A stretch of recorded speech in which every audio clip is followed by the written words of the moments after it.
Universidad de Derecho, que nos ha cedido, toda la universidad nos ha cedido el espacio y está haciendo todo lo posible porque este evento se pueda realizar. Y sobre todo también a vosotros, que creo que ha sido una cruzada inmensa llegar hasta aquí, con la cantidad de impedimentos en todos los sentidos, hasta los climáticos. Y la verdad es que agradezco muchísimo que esto se pueda producir porque realmente somos bastante pioneros. Me he dado cuenta que en todo el mundo hablamos el mismo idioma y que todos realmente queremos empezar a cambiar las cosas. Que la economía que existe ahora mismo, que nos hace tan poco felices y que en definitiva tampoco da unos resultados buenos para la mayoría, empieza a cambiar desde dentro, empieza a cambiar desde la conciencia y desde el trabajo y el esfuerzo que cada uno le pone. Yo estoy hoy contentísima de que estéis todos aquí porque sé que habéis puesto vuestro granito de arena en muchos sentidos, no solamente viniendo, sino bueno, en otros aspectos, energéticamente, con vuestro trabajo, con vuestro día a día. Y para mí es de verdad un honor y un orgullo compartir todo esto con vosotros. El esfuerzo que hemos hecho hoy y ayer y bueno y todos los meses anteriores realmente se ha debido gracias a un equipo maravilloso de varios países y los quiero nombrar a todos porque sin ellos no hubiésemos podido realizar absolutamente nada. De hecho, han estado incluso a altas horas de la mañana, de la madrugada, contestando emails y respondiendo a todas las necesidades por la diferencia horaria, y eso es un esfuerzo que de verdad no tiene precio. Creo que se hace por vocación o no se hace, ¿no? Y ellos son Jaime Fernández Castellán, que está en Sevilla, Noemí Tacane. Bueno, Jaime es el que ha hecho las labores de marketing, él es ingeniero agrónomo y se dedica a la agricultura ecológica y a la certificación de empresas ecológicas en Andalucía, en España. Noemí Tacande, que es Noemí Rodríguez, pero su empresa es Tacande, que ha sido la que ha realizado la web y nos ha adaptado todos los servicios para que pudiésemos estar hoy online y nos pudiesen ver desde todas partes del mundo de manera gratuita.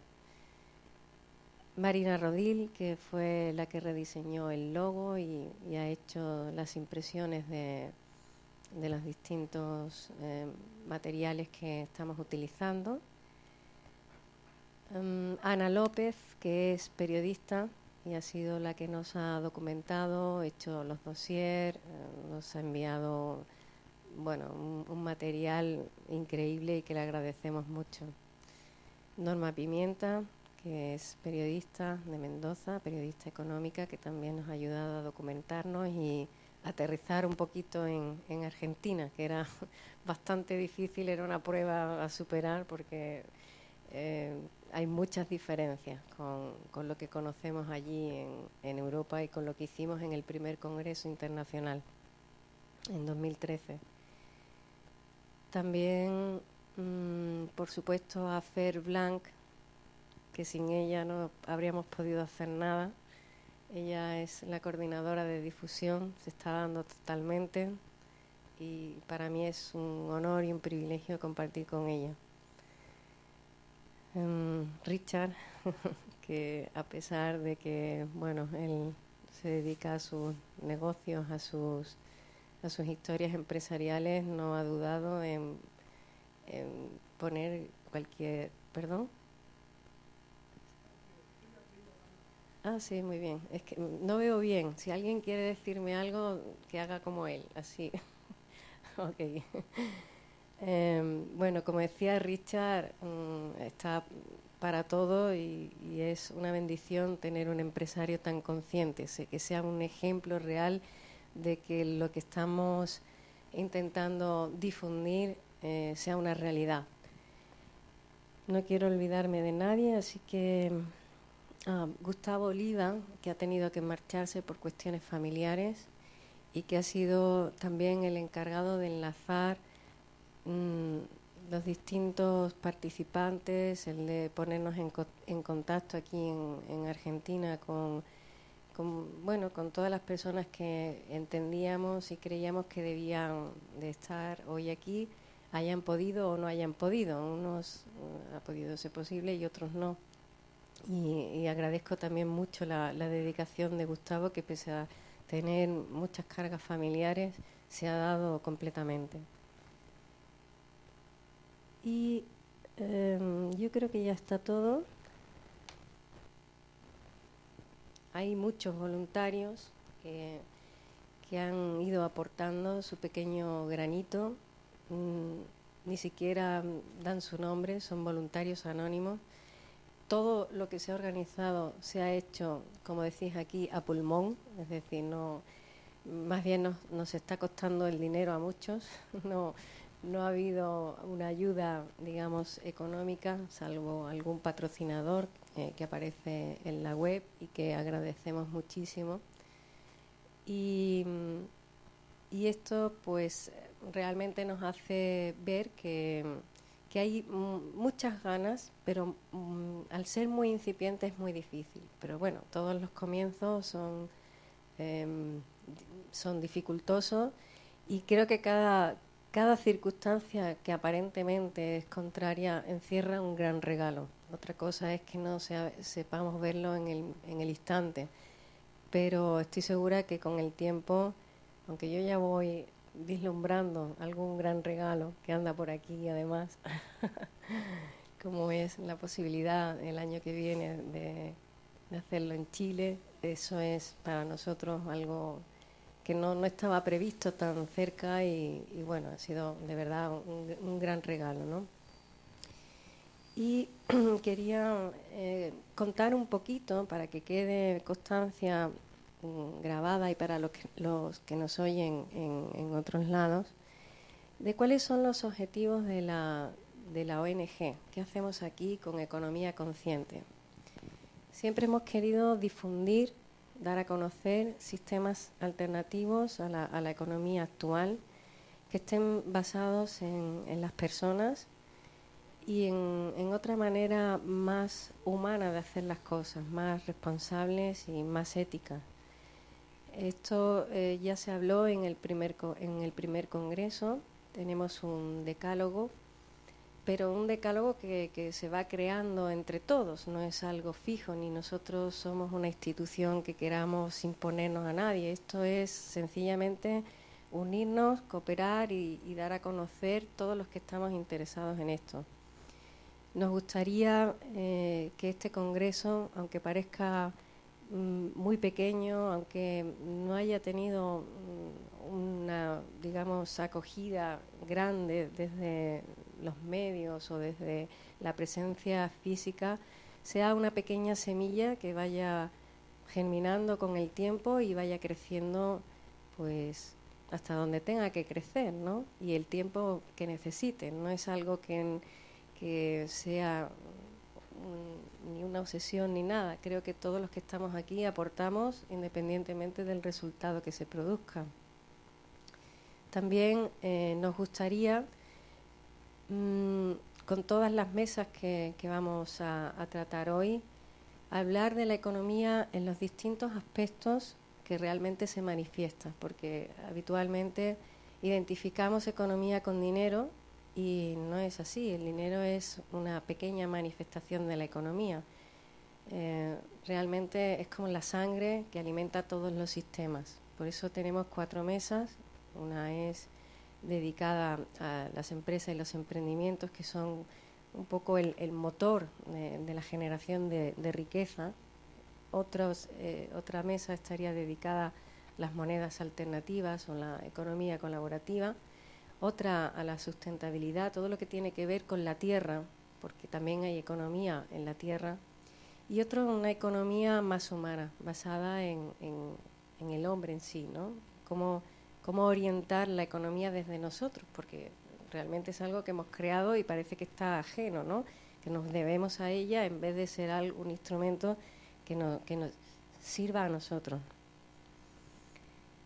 La siguiente semilla que nos gustaría plantar y que de repente aparece como algo bastante más probable de lo que pensábamos es crear una ciudad de economía colaborativa.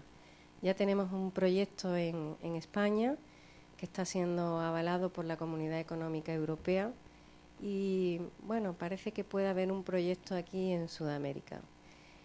Cuando pensamos en el segundo congreso, en principio nos preguntaban si íbamos a traer ponentes de Europa aquí, a Argentina.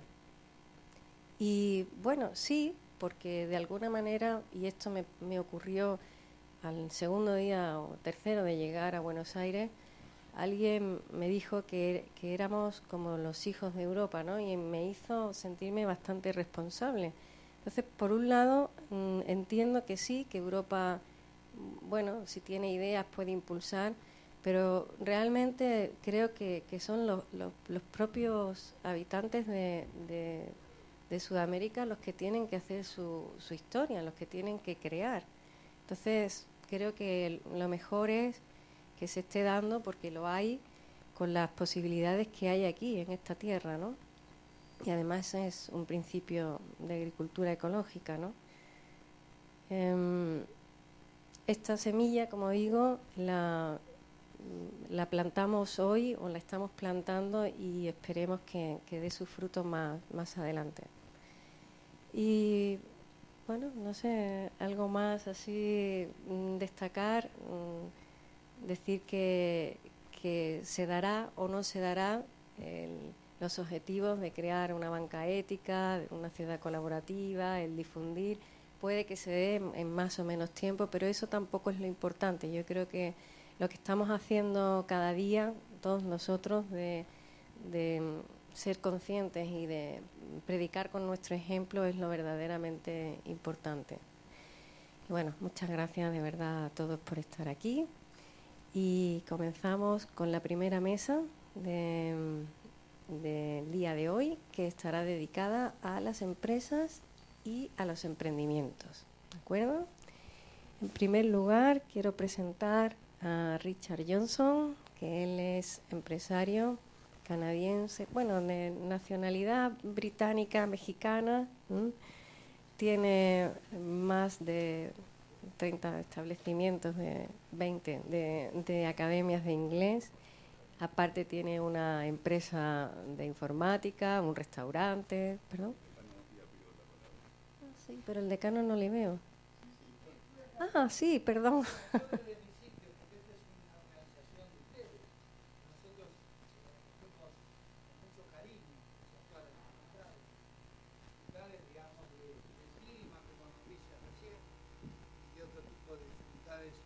Pero creo que lo que se ha visto en estos días, ayer, digamos, es una dedicación plena de los participantes, un entusiasmo. Y acá leo y veo que uno de los objetivos es la creación de nuevos modelos económicos más humanos y responsables. Nosotros de esta universidad, que ha sido declarada una universidad sustentable, tal vez la denominación, no sé si es actualmente lo más estricto, pero sí es una universidad comprometida con el ambiente y el desarrollo sostenible, resiliente. Creo que estamos bastante cerca de entender este tema de la economía consciente. La creación de nuevos modelos económicos más humanos, ¿no es cierto?, como dice acá, y responsables. Y fundamentalmente, como también lo dice este documento de entrada, el hombre como creador, ¿no es cierto?, de la economía, como agente creador de la economía. De manera tal que quiero que sepan que la Universidad de Belgrano los recibe con mucho cariño. Transmito los saludos del señor rector, doctor Avelino Porto, el aporte también de Matías Benedí, director de carrera, y lo que podemos contribuir desde la Facultad de Derecho, y ayer también tuvimos oportunidad de cruzarnos y trabajar algo con la decana de Ciencias Económicas, y hoy va a estar el director también, el doctor Ipelino. De manera tal que le auguramos a ustedes un mejor y un muy buen desarrollo, y tomo también la noticia de la posible postulación de Chile con mucho cariño, porque es nuestro vecino muy querido, y además porque sabemos que para ir a Chile posiblemente pasen por la Argentina.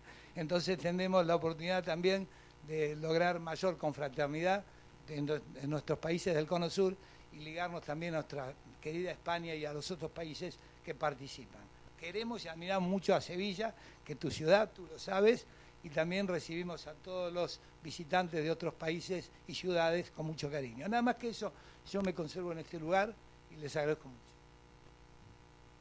Muchas gracias, Dina. La verdad es que sin él no habríamos podido hacer nada. Tenemos mucho agradecimiento. Como decía, Richard Johnson es empresario y bueno, él cree que las empresas pueden cambiar, efectivamente. Así que ahora tendrá unos minutitos y la dinámica que vamos a seguir, le explico, aunque ustedes lo sepan, pero muchos de los que están online no lo sabrán. Será de unos 15 minutos de participación de cada ponente y luego pueden hacerle preguntas, ¿de acuerdo? Habrá un turno de preguntas, estaremos un ratito hablando entre todos y pasaremos a la siguiente, ¿de acuerdo? Richard, toma asiento donde quieras. Gracias. También tenemos a Virginia Pítaro, que pertenece a Sistemas B y ahora mismo se dedica al área internacional. Viene sustituyendo a Matías Kelly, que no ha podido venir, porque otra de las complicaciones que también tenemos es que el domingo son elecciones aquí en Argentina y muchos de las personas que tenían que venir, pues aquí es obligatorio votar, lo aclaro porque en Europa no lo es, y tienen que realizar viajes para poder depositar su voto, por lo tanto también ha habido problemas en este sentido. Así que Virginia, por favor, muchas gracias. Sí, toma asiento donde quieras. Y por último, en esta mesa está Ronald Sistek, que es chileno. Bueno, Virginia es argentina y Ronald, que como digo viene de Chile, es profesor de la universidad y además es instructor de talleres Dragon Dreaming que se basan en el emprendizaje. No voy a decir demasiado de ninguno, cada uno que se presente si quiere ampliar un poquito más y Ronald, cuando quieras, por favor.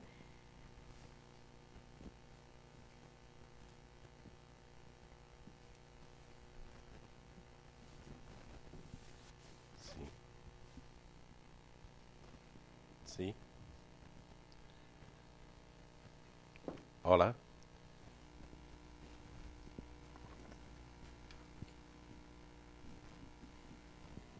Bueno, buenos días a todos los que están aquí. Me alegro muchísimo de que habéis venido a participar en este evento y yo me apunto a estos congresos y actividades de economía consciente porque tengo muchísimo interés en divulgar y promulgar la idea de que se pueden llevar empresas basados en el corazón, no solamente en lo que es el beneficio y el rendimiento económico. Yo creo que no hay ninguna teoría establecida. Yo cuando cuando empecé mi empresa, nunca tenía ninguna información que me indicó cómo ser empresario consciente, que en el fondo sí que me considero empresario consciente hoy en día, pero ha sido un camino un poco de descubrimiento, muy basado en la intuición y un camino muy personal. Entonces yo les voy a dar unos esbozos de lo que yo creo que son los ingredientes de mi empresa y mi situación, pero yo no puedo decir necesariamente que eso es aplicable a todo el mundo. Yo creo que todo empieza con uno mismo porque el proceso de descubrimiento interior es, digamos, yo siempre diría, antes de ser empresario, tenemos que estar en contacto con nosotros mismos y entendernos nosotros mismos. Yo creo que es, digamos, un punto de partida esencial. Yo creo que la persona que es capaz de ser autocrítico, de saber cuáles son sus puntos fuertes, sus puntos débiles, va a estar mucho mejor posicionado que muchas veces los empresarios y los líderes piensan que tienen que ser buenísimos en todo y solucionar todo ellos, y realmente yo creo que para mí, en una fórmula del estilo que yo intento implementar, no hay ese tipo de concepto de liderazgo autoritario, dominante, controlador, sino simplemente un impulsor, una persona que tiene una idea, una persona que tiene una motivación, un concepto creativo, que luego engancha a otras personas en ese proyecto. Entonces, primero es muy importante estar en paz con uno mismo, apreciarse a uno mismo y también ser suficientemente humilde para saber cuáles son nuestros puntos, nuestras fortalezas y las debilidades. Tenemos una obligación de cubrirlas en la empresa. O sea, una empresa, si un empresario, en mi caso, me falta muchísimo el tema de detalle y, en cierto sentido, la implantación a largo plazo, no valgo para eso, y yo he tenido que asegurarme de rodear mis partes débiles con personas adecuadas para que puedan cubrir ese aspecto. Yo creo que es muy importante también tener fe en las personas. Entonces yo en mi empresa intentamos establecer desde un primer momento una idea de confianza. Cualquier persona que viene a trabajar en mi empresa recibe la llave para entrar y salir y tener, digamos, una confianza depositada en él o en ella, que yo creo que cuando se fía en la gente, normalmente las personas corresponden es una forma de reciprocidad. Yo he encontrado siempre que es preferible suponer la bondad, la honestidad y la capacidad profesional y de trabajo de las personas como una condición inicial, mejor que muchas veces en estudios que han hecho, se llama tipo A y tipo B, hay muchas personas que piensan que en el fondo las personas son vagas, no quieren trabajar y tienen que tener sistemas de control y de supervisión para asegurar su rendimiento. Yo creo que al contrario, yo creo que puede ser que precisamente por el tipo de empresa, que en mi caso es una empresa de enseñanza, que estamos tratando principalmente de profesores, yo creo que lo más importante es pensar que las personas tienen mucho más potencial de lo que ellos mismos saben. Y entonces, si se encuentran en un entorno donde pueden cumplir ese potencial, donde pueden crecer y sentirse realizados, yo estoy seguro que así, en un entorno apropiado, se puede recibir lo mejor de las personas. Y en mi caso, estoy convencido de que el 97% de las personas que trabajan en ELI, mi empresa, están dando más del 100%, porque están involucrados. Y cuando pensamos en el tema laboral, son muchas horas que dedicamos cada semana a nuestro trabajo como para ir y estar a disgusto, estar en entornos de conflicto, estar en entornos con problemas. Y un punto de partida para nosotros en mi empresa es conseguir que la gente trabaje en un entorno de apoyo y un entorno de bienestar, y cualquier tipo de conflicto, cualquier tipo de problema que va surgiendo, intentamos solucionarlo lo antes posible, porque realmente yo creo muchísimo en el poder de la energía positiva. Y si tú tienes un proyecto y un grupo de personas que van todos encaminados en un sentido más o menos similar, el poder es impresionante. Una organización que termina volcándose en luchas de poder y en la política y en cualquier tipo de proceso de conflicto, termina dedicando todo el tiempo, todos los recursos, la energía a una cosa que no es constructiva para nadie. Entonces yo creo que siempre para mí en nuestra empresa trabajar ese tema de la sensación de que cada individuo es un mundo no podemos tratar todo el mundo igual, y el trato, para mí, el trato de un grupo de personas es una cosa que tiene que ser muy individualizado. No se puede tener unas reglas y unas normas absolutas y únicas, porque cada persona es un mundo, y en una empresa, pues, cuando estamos escuchando a los individuos, ellos se sienten mucho más apoyados y mucho más, más cómodos en esa empresa. Una cosa muy importante, el tema del dinero siempre es un tema que causa problemas.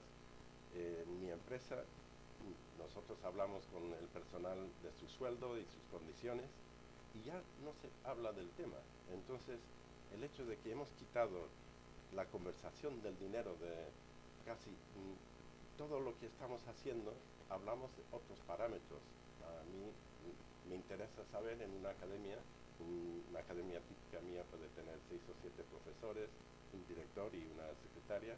A mí lo que me interesa es saber si los alumnos están acudiendo a clase y nos están dando de baja, si los profesores están a gusto, si los profesores evidentemente siguen todo ese curso, si vuelven el curso que viene. Esos son los parámetros que vamos midiendo, y no hablamos del rendimiento económico del centro. En ningún caso un director mío sabe lo que está ganando su centro. Simplemente tiene los parámetros que nosotros consideramos como claves, que son los indicadores del rendimiento de ese centro. Pues eso sí, ellos disponen de esa información. Pero yo creo que en cualquier caso, si terminamos enfocando, en mi opinión, una empresa alrededor del dinero y del rendimiento económico con incentivos y lo demás, es muy difícil mantener el concepto, para mí, de una economía, una empresa consciente. Porque yo entiendo que estoy trabajando para lo que se llama en inglés bottom line, que hay, para mí, por lo menos 3 bottom line. Normalmente el bottom line en una empresa es el rendimiento económico, el profit. Pero una empresa debería de estar trabajando para otros bottom line, que puede ser el bienestar del personal, y otra cosa puede ser el compromiso con la comunidad del entorno, y evidentemente el concepto de sostenibilidad y de cuidado del ambiente. Entonces, la idea de los 3 bottom line o más, si quiere uno, nos ayuda a sacar el objetivo puro y exclusivo económico de la conversación, y nos permite dar un enfoque en otra línea. El tema de tipo de liderazgo es bastante importante para mí, porque yo creo que yo intento marcar una forma de llevar la empresa, de ser una figura amable que apoya. Si nosotros, como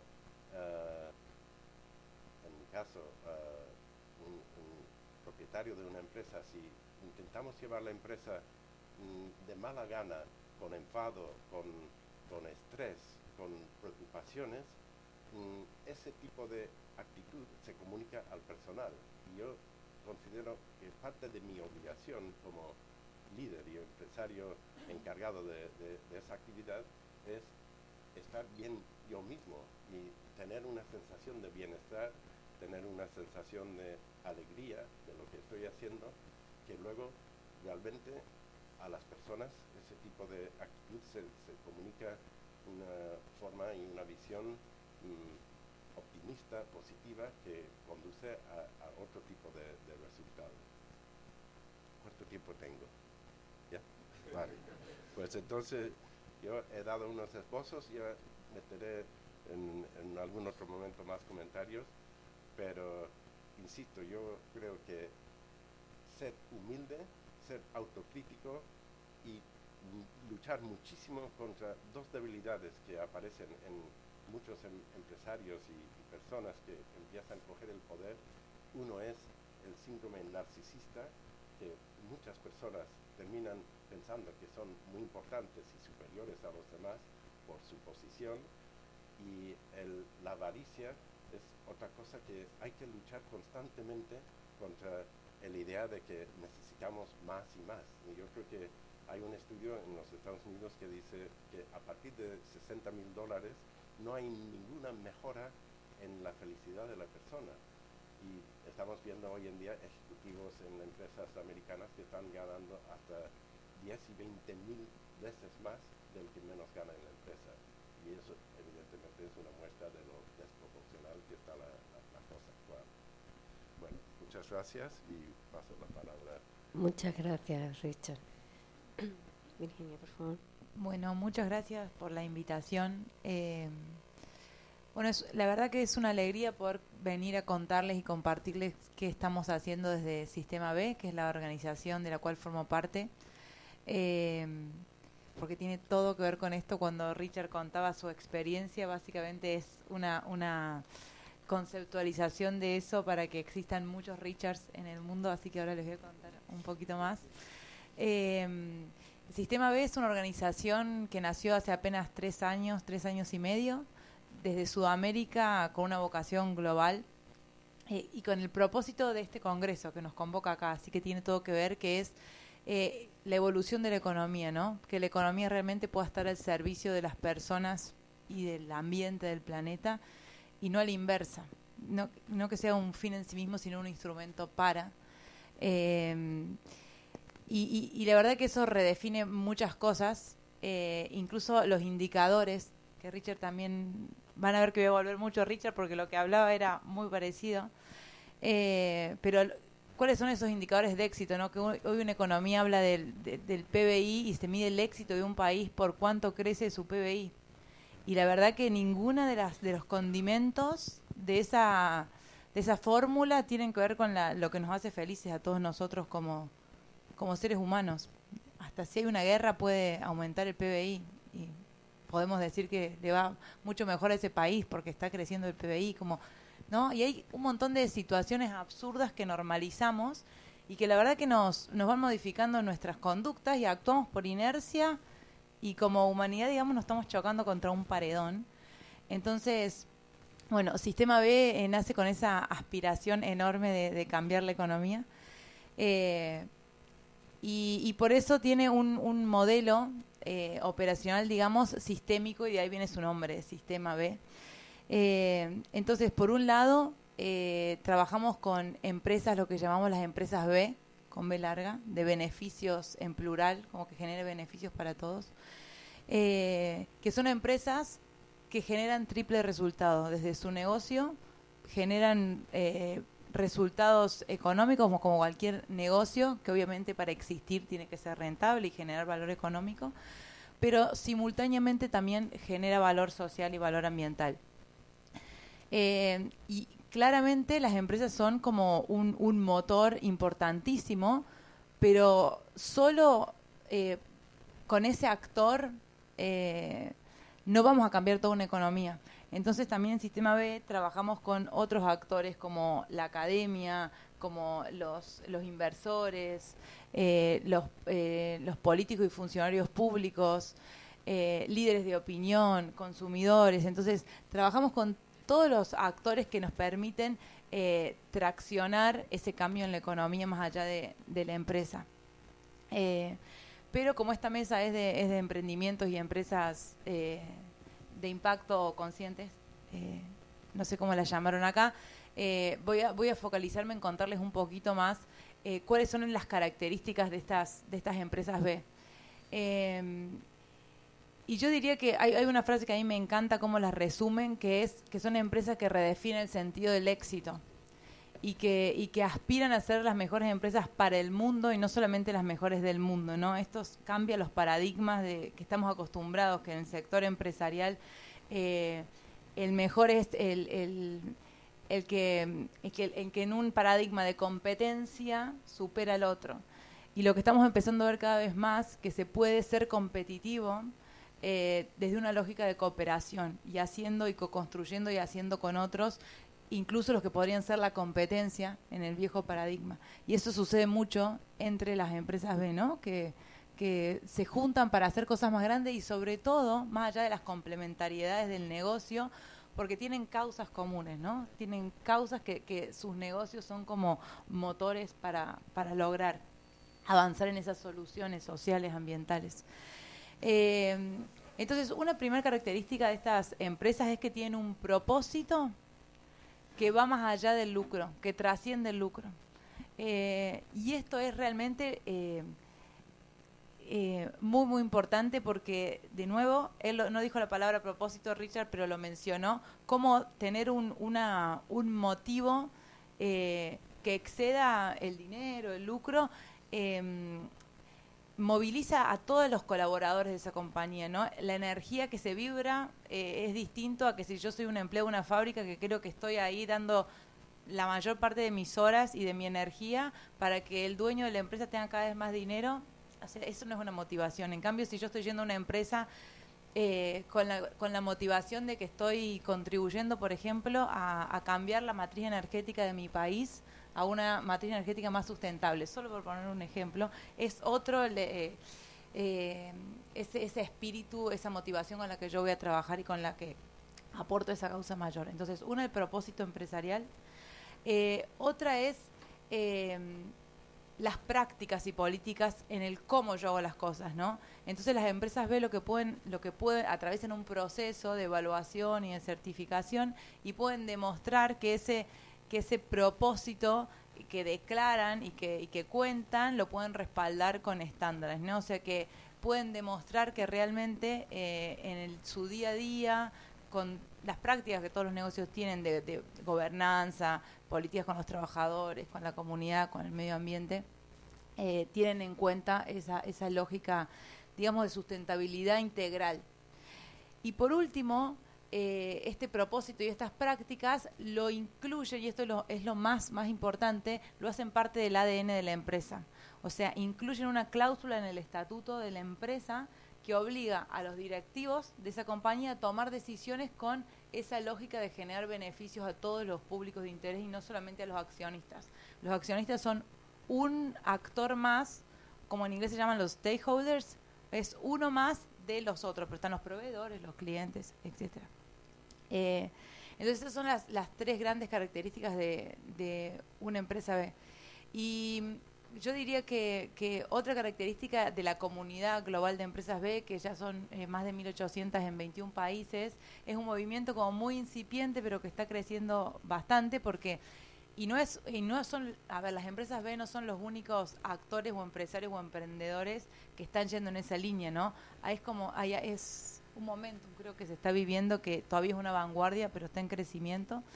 Y lo lindo es que hay más de 60 industrias distintas que son parte de esta comunidad de empresas B. O sea, no es algo que uno podría pensar más asociado a, no sé, a las 3R, ¿no? Empresas que, por ejemplo, usan residuos para hacer productos, que a lo mejor eso es más fácil de asociar, pero empresas de servicio, empresas más nuevas y empresas más tradicionales están empezando a transitar ese camino.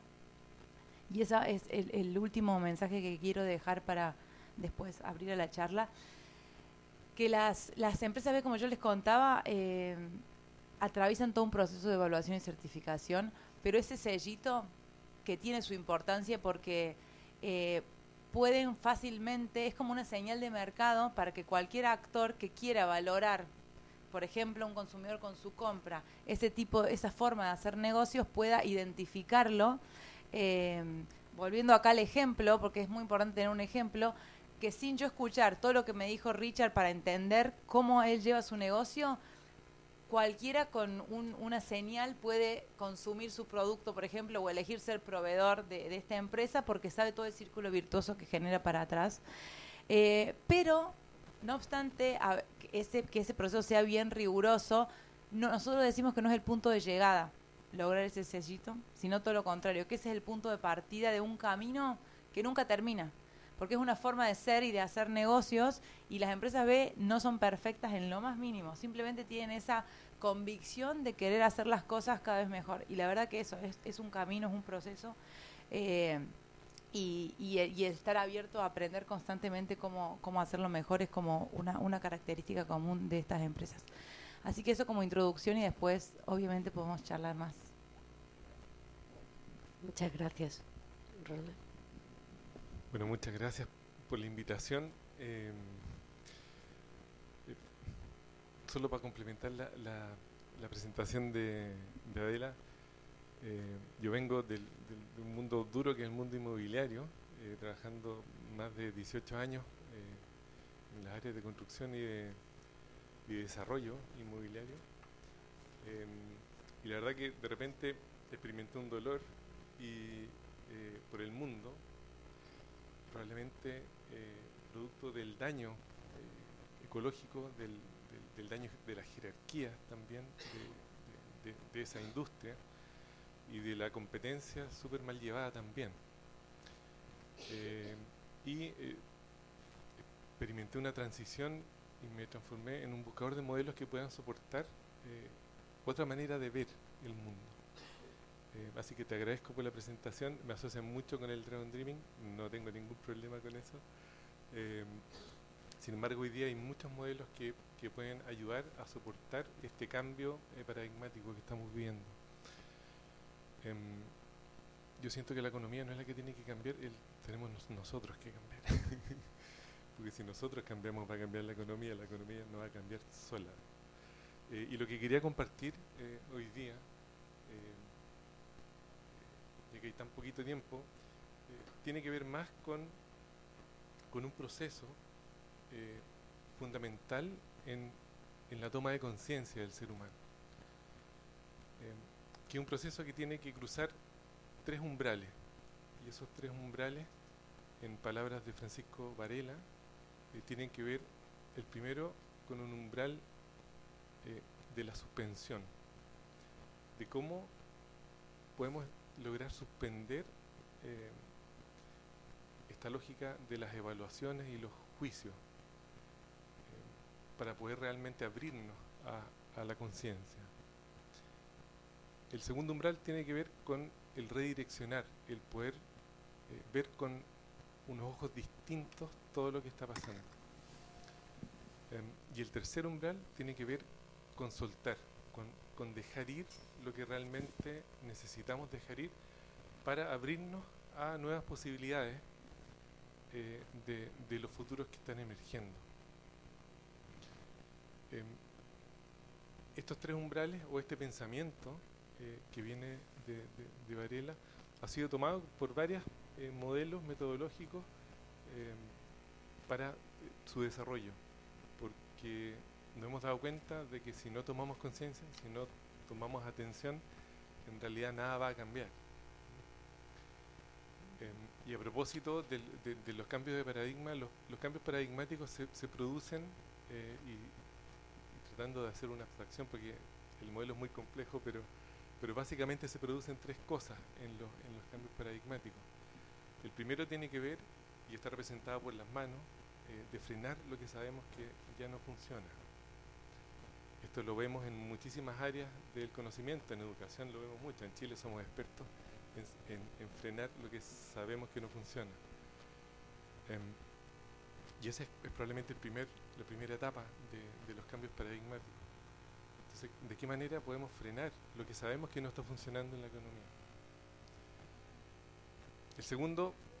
Una segunda etapa está representado por el cerebro y tiene que ver con las nuevas ideas que emergen, las nuevas maneras de organizarse, las nuevas metodologías. Las empresas B son un súper lindo ejemplo de eso, de cómo podemos sostener esto que sabemos que no funciona. Pero ni lo que queremos frenar, ni el cómo podemos sostener es suficiente para que el cambio de paradigma se produzca. El tercer elemento, probablemente, está representado por el corazón y tiene que ver con una nueva espiritualidad que pueda soportar en el tiempo este freno y estas nuevas ideas. Y yo muchas veces me pregunto por qué el ser humano pudo transformar una teoría económica en una doctrina, porque lo que hicimos fue eso. Probablemente fue un proceso que comenzó después de la Segunda Guerra y después de la caída del muro se transformó en una doctrina donde nadie se cuestiona por qué tenemos que crecer perpetuamente en un planeta que es finito. Y lo que ocurre cuando transformamos las teorías en doctrina es que nos negamos a la posibilidad de reflexionar respecto de los fundamentos que ella tiene. Y ahí me quería quedar un poquitito porque quizá es una invitación a la reflexión, a la conversación, a abrir espacios como este, donde podamos realmente liberar colectivamente la creatividad que tenemos guardada, que el sistema educativo cuarta muchas veces. Porque, en palabras de Ken Robinson, las escuelas matan la creatividad. Tenemos que reconectar con esa creatividad y abrirnos a posibilidades como la empresa de Richard, un súper lindo ejemplo de cómo la creatividad hace estos movimientos. Pero ¿por qué la reflexión? Porque hoy día la neurociencia nos ayuda a confirmar de que aprendemos desde la emoción. Y si no reflexionamos, no podemos abrir esos espacios emocionales. Cuando reflexiono, cambia mi emoción, y cuando cambia mi emoción, cambia mi mundo. Y yo siento que eso es probablemente una dinámica que tenemos que tratar de desarrollar. Tomar conciencia, ser conscientes de los paradigmas que están emergiendo y a través de la reflexión permitir que emerja esta manera más humana de reflexionar, de abrirnos a la vulnerabilidad y de poder tener ojos para volver a ver.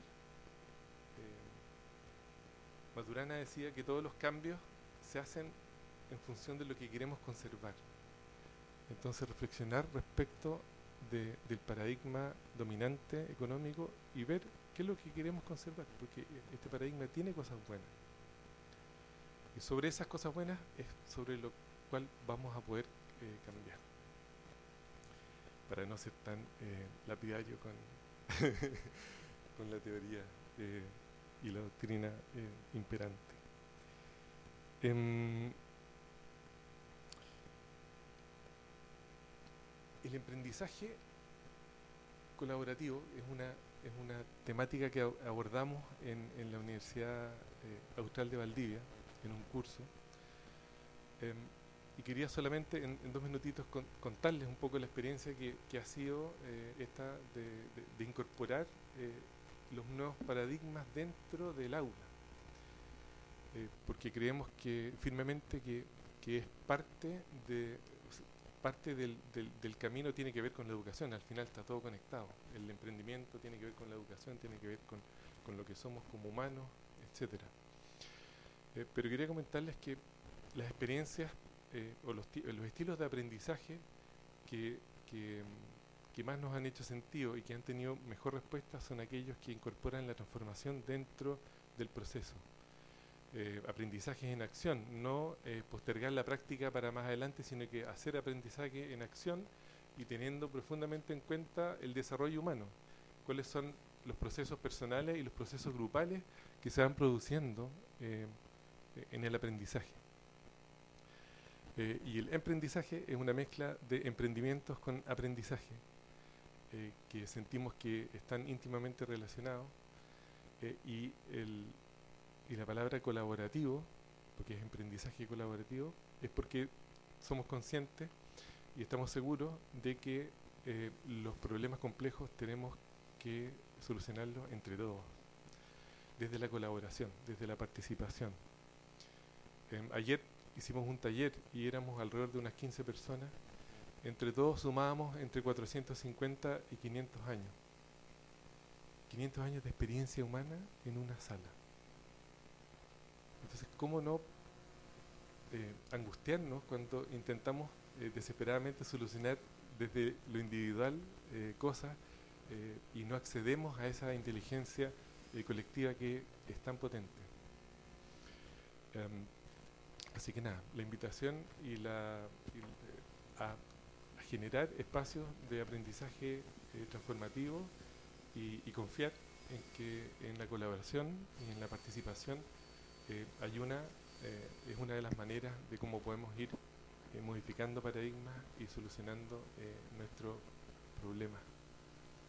Eso. Gracias. Muchas gracias. ¿Queréis hacer preguntas?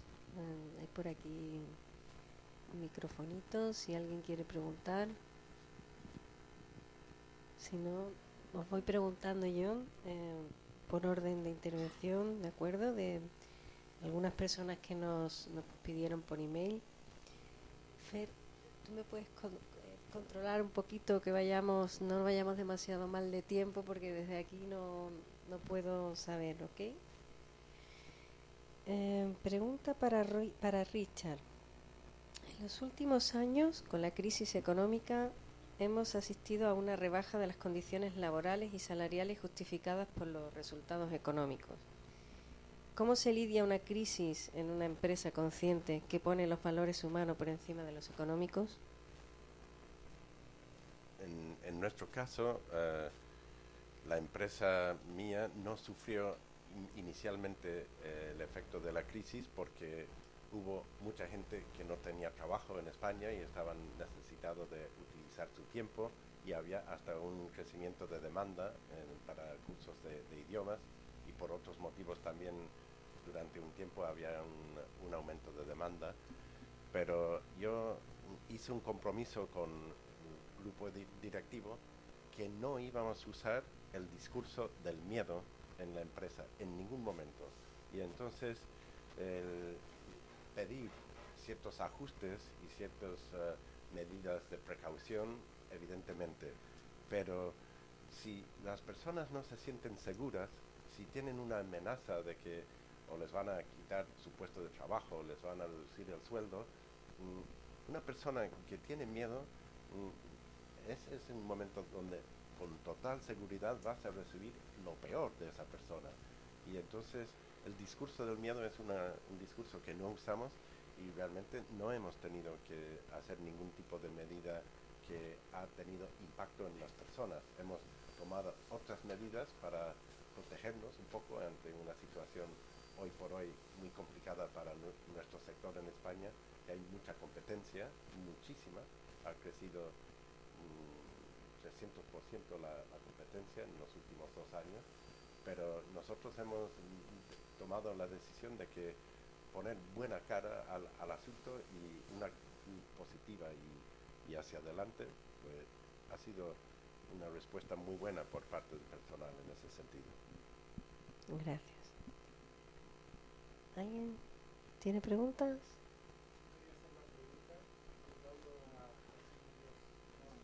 Usa el micrófono, por favor. La pregunta era más relacionada a si hay una organización en los trabajadores, si hay un sindicato, si hay una organización de ellos como para comunicarse contigo, con los directivos, no solo apuntando al tema salarial, sino a otras condiciones de trabajo, que a veces estamos acostumbrados a que los sindicatos, lo que escuchamos es que hablan solo de lo salarial, pero hay otro montón de cosas que pueden aportar y participar, ¿no?, en la gestión también de un emprendimiento. Sí, nosotros en mi empresa intentamos mantener abiertas todas las vías de comunicación. Yo siempre he tenido representación sindical, y actualmente, como la empresa es bastante grande, tenemos un comité de empresa de 9 personas que ni me enteré quiénes eran, porque las elecciones se celebraron. Yo no intervengo ni tengo ninguna intención de interferir nunca en eso. Un compañero mío que tiene una academia de similar tamaño me preguntó el otro día: ¿cómo te va con el comité de empresa? Se reúnen conmigo todos los meses y me están amargando la vida. Digo, pues no me he enterado ni siquiera quién es el presidente, pero bueno, un día de esto seguramente llegaré a hablar y convocar una reunión y era para transmitir cosas que no estaban vinculadas al sueldo, sino consultas de procesos de promoción. Bienvenido, o sea, ningún problema. Pero de verdad, muchas veces yo creo que la resistencia ante cualquier cosa crea problemas. Entonces, cuando se abre uno, pues el discurso empieza y no genera ningún tipo de conflicto. Una pregunta para Virginia. En verdad era para Matías, pero bueno, la redactamos, sí. Me preguntan cómo sobreviven este tipo de proyectos de empresas B en la economía actual, ¿no? Que están más enfocada en los resultados económicos y en la competitividad. Primero, yo creo que una empresa B para sobrevivir tiene que hacer las cosas bien como cualquier empresa, ¿no? O sea, como negocio tiene que hacer las cosas bien. Ahora, no de cualquier manera, digamos. Como yo decía, una empresa para existir tiene que ser rentable. Ahora, no tiene que llegar a ese punto de equilibrio o más arriba de cualquier manera. Y yo creo que, obviamente yo pienso siempre en Argentina cuando hablo con los emprendedores, ya es difícil emprender per se, y teniendo en cuenta todas otras variables, es más complicado. Pero la verdad que creo que es cuando no estamos acostumbrados a pensarlo de esa manera. Y cuando nos ponemos como otros anteojos para pensar nuestro negocio y para tomar decisiones diarias, se vuelve una ventaja. Yo veo mucho que ese ser empático con el entorno es una fuente de innovación constante. O sea, si vos tenés un objetivo y sabés que necesitas considerar muchas cosas, le buscás la vuelta. Y eso a veces se vuelve una diferenciación con respecto al otro que solamente le interesa que le cierren los números.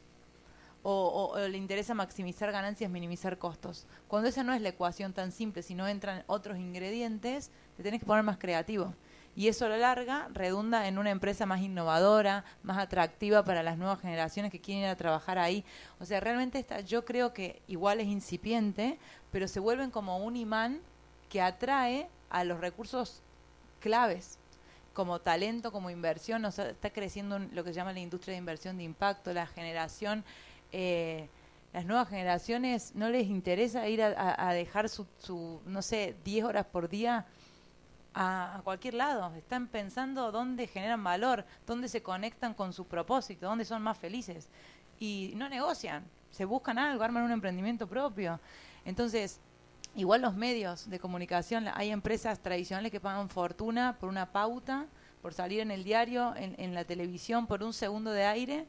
Y las empresas B, por ejemplo, y hay muchas otras, yo hablo de las empresas B que es lo que más conozco, pero hay otras también que son buscadas por los medios porque quieren contar su historia, quieren transmitir ese contenido, esa causa de la empresa. Entonces ganan los suplementos de economía de La Nación, un diario muy importante en Argentina, sin poner un peso, solamente contando lo que hacen en el día a día.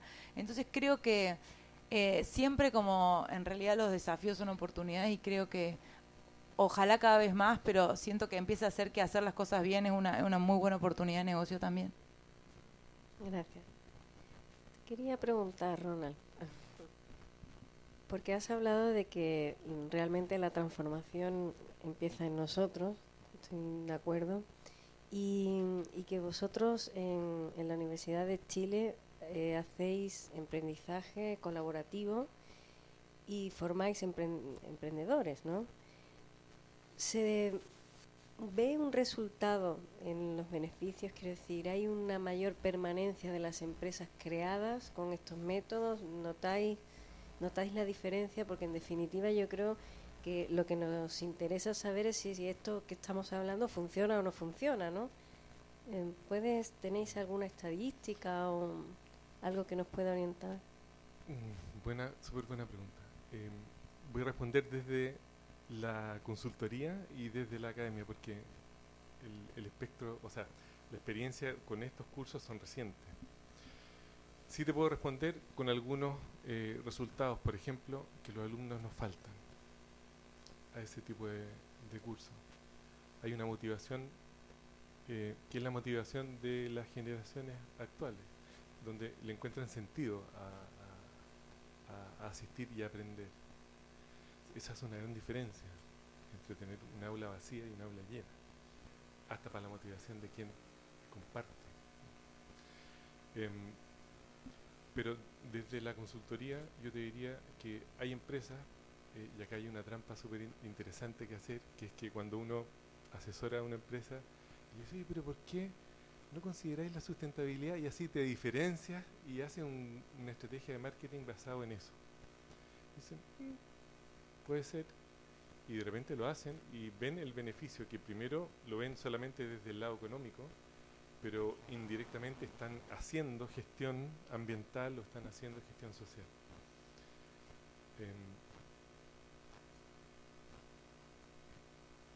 Yo diría que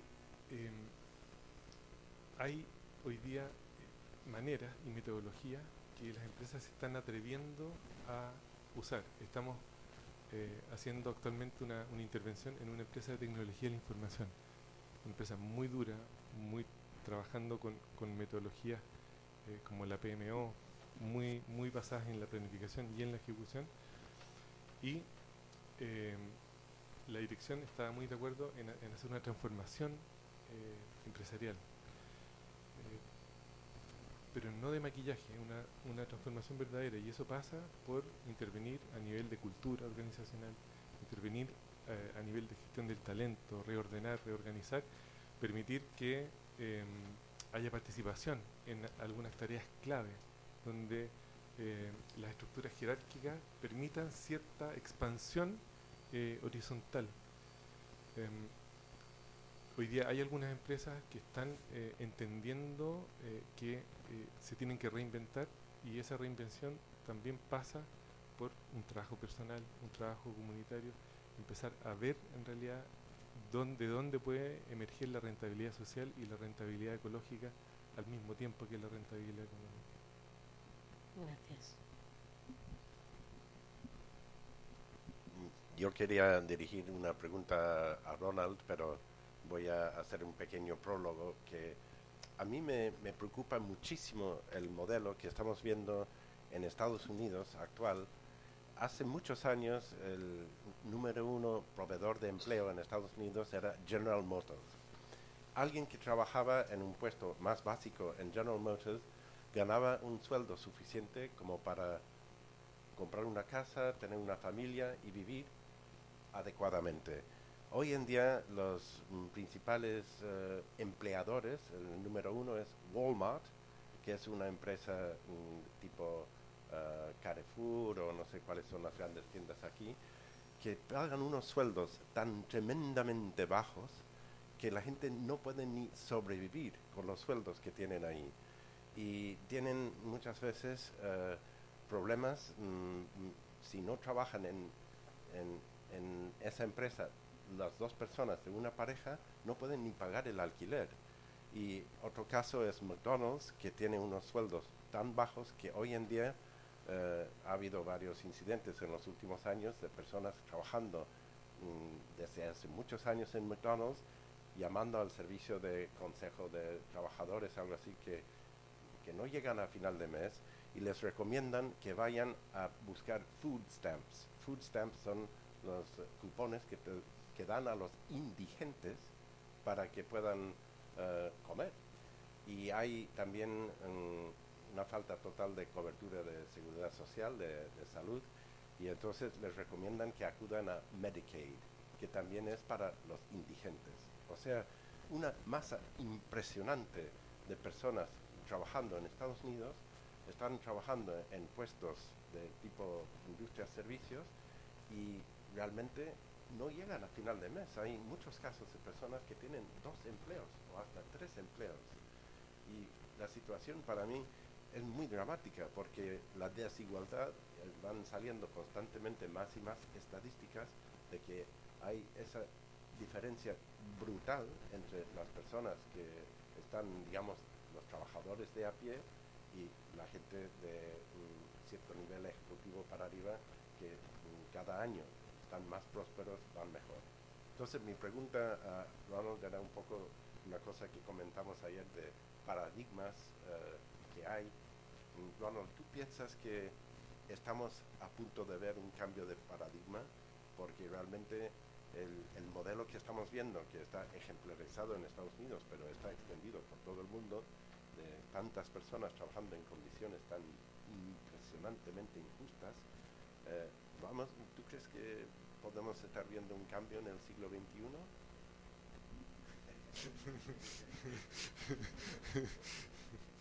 Voy a sacar la bolita. Súper buena pregunta, Richard. Te voy a responder como respondería Paul Hawken. Él decía, mira, si yo supiera que no lo vamos a lograr, estaría en una playa tomando sol. Si supiera que sí lo vamos a lograr, también estaría en una playa tomando sol y tomándome una caipiriña. Yo creo que lo mejor es no saber si lo vamos a lograr, porque eso es lo que nos mantiene aquí, haciendo lo que hacemos y tratando de aportar y tratando de llevar a la práctica esto que sabemos. Yo lo que veo en todas las partes donde voy es que sí existe. Y lo que comentábamos ayer es que no es que el hecho de que esté desplomándose un modelo paradigmático es que está emergiendo uno nuevo, sino que es al revés. Como producto de que está emergiendo uno nuevo, el otro probablemente va a decaer con más velocidad. Cuando veo, por ejemplo, nuestro intento en el emprendizaje colaborativo es tratar de linkear el desarrollo local, evitar de que la gente del campo se siga yendo hacia las ciudades. Desde el año 2007 hay más gente en ciudades que en el campo en el mundo. Entonces, yo creo que sí se puede lograr en la medida que generemos maneras de poder generar desarrollos locales, de poder realmente, y hoy día desde muchos sectores se están viendo nuevas maneras.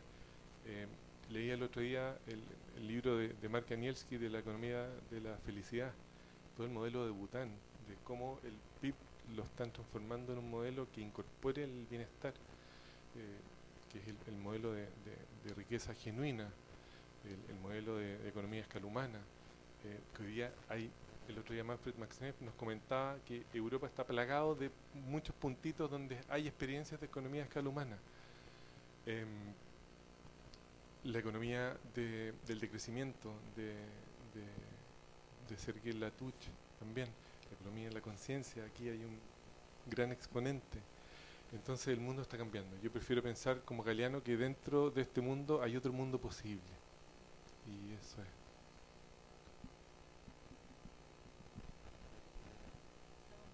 Sí. Yo te quería preguntar a ti si ese sellito que, bueno, es después de un protocolo evidentemente y que se siguen unos parámetros y que es obvio, lo has explicado muy bien, se puede llegar a convertir en un maquillaje, como he oído aquí en algún momento, como ha pasado otras veces con la responsabilidad social corporativa o con otro tipo de asociaciones o de, en fin, círculos o vínculos que en algún momento parecen que ser un reclamo de una calidad que luego quizás no corresponda, que se ha convertido también en una manera de buscar un recurso económico para esa organización que ha inventado, entre comillas, el sello. En fin, esto surge probablemente de la desconfianza que se suele tener hacia este tipo de cosas, ¿no? Quería que me explicaras un poco eso, por favor. Sí, buenísima la pregunta, gracias. Vos sabés que justamente los creadores de este sellito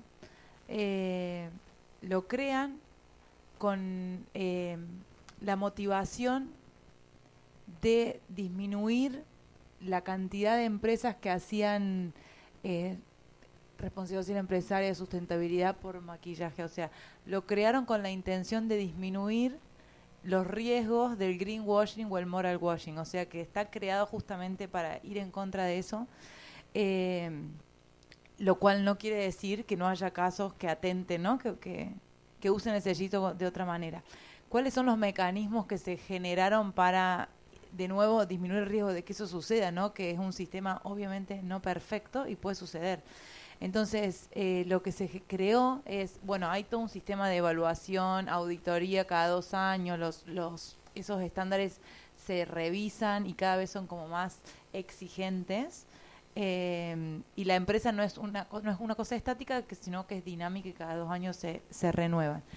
Y lo más interesante, desde mi punto de vista, es que hay una ventana, como si fuera en la web, hay como una ventana de denuncia permanente y anónima. O sea, cualquier persona que interactúa con una empresa B tiene ese canal para informar que hay alguna conducta que va en contra de lo que esa empresa, lo que esa B simboliza. Entonces, si imaginemos un cliente que se siente decepcionado o un proveedor que en esa interacción con la empresa se vio como defraudado en esa lógica distinta. Puede poner ahí una denuncia que si está bien fundada, se arma una comisión de investigación y se le da, si se comprueba que eso es real, digamos, con esa empresa, se le da 90 días para que haga cambios, porque uno puede hacer un error, digamos, sin quererlo. Entonces, con esta lógica también de que las empresas B no son perfectas, sino van en un camino hacia, y si la empresa o no responde a esa demanda de investigación o no hace el cambio, queda fuera de Y eso es interesante porque es como una mirada 360 y permanente. No es que una empresa se tiene que poner linda para el momento de la auditoría y acomodar todo cuando vienen los expertos a evaluarla, ¿no? Sino que es como ser transparente y estar abierta a que cualquiera pueda cuestionar su comportamiento no B. Así que ese es el intento de disminuir los riesgos del greenwashing o el moral washing, que realmente se creó el sello para ir en contra de eso, y con la intención, yo creo, que deje de existir. Yo creo que el éxito de las empresas B es que ese sello deje de existir. Como que se acabe el mercado es el éxito de este negocio, por llamarlo de alguna manera. Porque hoy se necesita eso para premiar a la empresa que hace las cosas bien. Pero ojalá no se necesite más, porque todas las empresas sean B sin ser llamadas B. Me parece que eso es lo más importante. Ojalá no tengamos que hacer más congresos de este. Bueno, ¿alguna pregunta o les voy a decir algo a ellos? A ver, ¿alguien se anima? ¿No? Bueno. ¿Cómo podríais resumir cada uno en una frase lo que para vosotros representa lo que estáis haciendo aquí en este momento, ¿no? O sea, la motivación por la que estáis aquí o, no sé, esa misión de la que hemos hablado. ¿Cómo podríais ponerla en una frase corta que nos llegue a todos y que la podamos integrar o mirar con más cariño? Os dejo un minuto.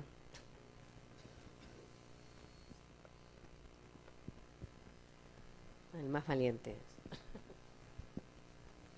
Yo el resumen, el mensaje que lo promulgo constantemente es que ser empresario consciente, empresario que va regido también principalmente por corazón más que por una rigidez racional mental, merece la pena. Se vive mejor, yo me siento bien, yo voy a trabajar muy a gusto y encima, detrás de todo eso, mi empresa es bastante ejemplar en el sector en España a nivel de resultados, porque presentamos más alumnos a los exámenes de Cambridge que ninguna otra academia en España, aunque hay algunas más grandes que nosotros, y finalmente es rentable, o sea, merece la pena ser buena persona, ser buen jefe y tener una bonita empresa. Merece la pena. Es mi mensaje. Yo quiero decir otra cosa que le he oído más de una vez y que me encanta. Si no lo disfrutas, no merece la pena.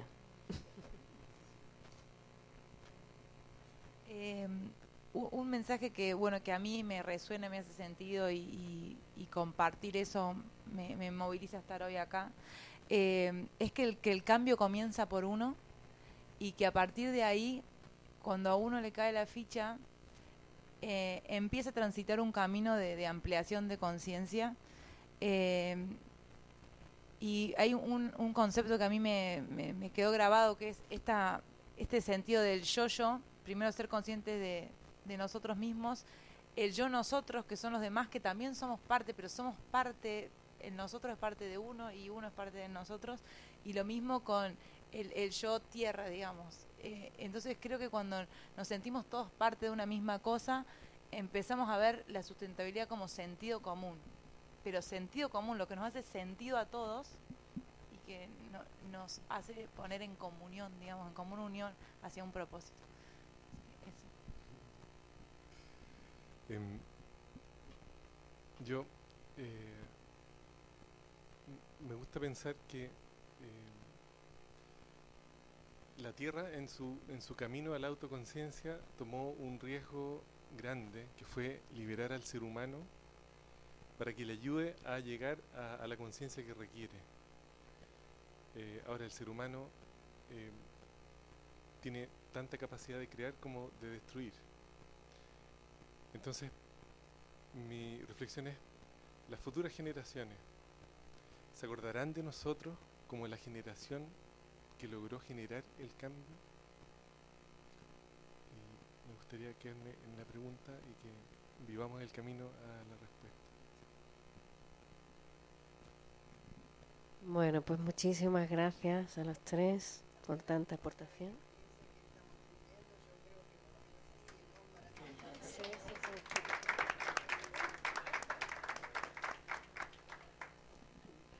Sí, iba a pedirlo ahora. Bueno, pues eso, muchísimas gracias, de verdad, y esperamos que sigamos todos juntos en esto y podamos compartir resultados también que vayamos viendo a lo largo del camino, ¿verdad? Bueno. Vamos ahora a hacer un pequeño descansito de unos 5 minutos o así y volvemos con la segunda, ¿de acuerdo?